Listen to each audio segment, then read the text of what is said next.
These are your top stories tonight on Volt News Network. Part 1. Senate Democrats blocked an effort by Senate Republicans to pass a standalone Israel aid bill that was passed by the House earlier this month. The bill would provide $14.3 billion to Israel for its war against Hamas. Senator Roger Marshall asked for unanimous consent to pass the House bill, but his request was denied by Senator Patty Murray. Murray argued that funding for Ukraine and humanitarian assistance must be included in any Israel aid package before it reaches the president. She said it would be dangerous to only provide half the funding that is needed.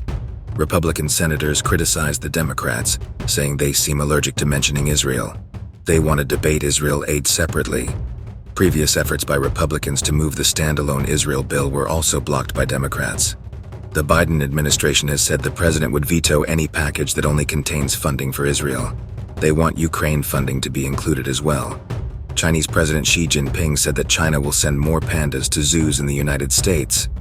Xi said pandas are envoys of friendship between the Chinese and American people.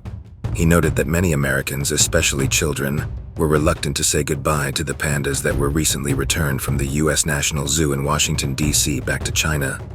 Xi indicated the new pandas will likely be sent to the San Diego Zoo, which has hosted pandas in the past and is one of the best zoos in America.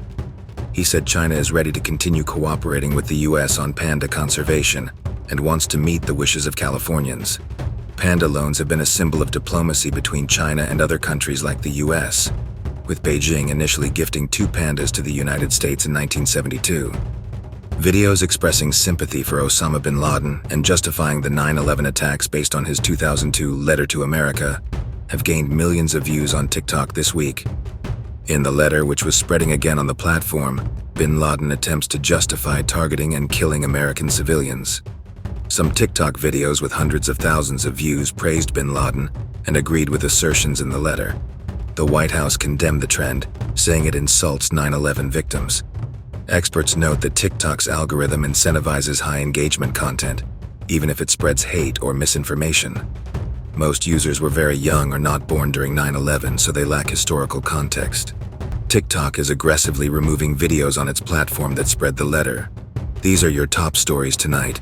This has been Volt News Network. Stay tuned for more top stories tonight. Stand by.